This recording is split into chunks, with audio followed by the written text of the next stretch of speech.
I'm jumping on. I'm going to be talking to you about how to teach the lesson, How Big is a Foot?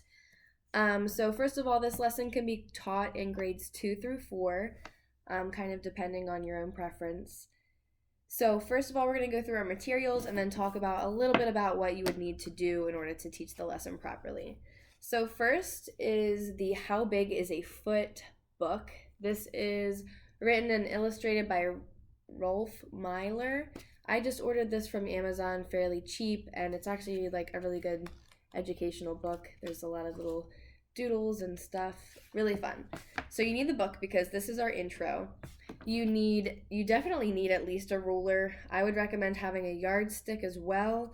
I don't have one on hand, but I would when I was teaching this lesson.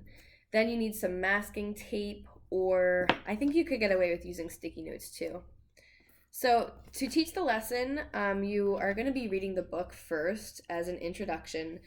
You're going to read the book aloud and have the children infer from based on the title and based on the cover, infer what they think is going to happen or what the book is all about. So they see the feet along here.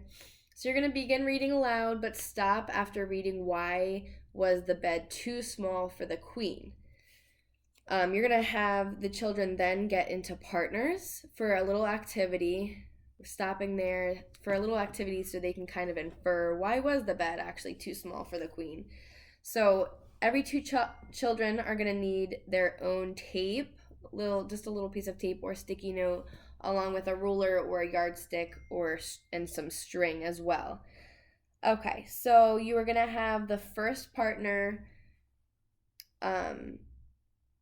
hold the string where the back of the second partner's heel is. I wish there was a way that I could show you this, but there's not. So, and then you're going to have the child that's standing, you're going to have them take 3 large steps and stop. And then the first partner that has the string is going to measure all the way to where the third step ended at the top of their toes instead of their heels. And that's where you're going to mark it. You can cut your string and you are going to mark it with your tape, labeling your name, whose feet these were. Yeah. But yes. So and then after each partner does it, you're going to hang all of these strings on the board and we're going to have the children compare, like, okay, why are all of the strings, are they different lengths? Are they all the same lengths? And have them kind of discuss, why do you think they are different lengths? Since they were all supposed to be 3 feet. Well, yeah, okay.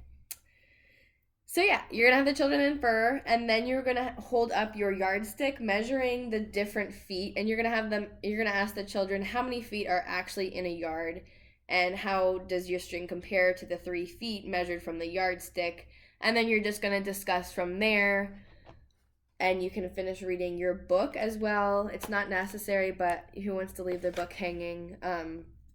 For your assessment, you're going to have the children write a letter to the king describing whether they thought it was fair for the king to put the apprentice in jail because the apprentice measured the queen's bed wrong.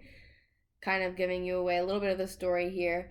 But, and kind of just have the children decide whether they thought it was fair the way that he measured or what he did wrong. Fairly short lesson. It's fun. It incorporates literature and it gets the kids up and moving. So yeah, I would be excited to and definitely would teach this lesson.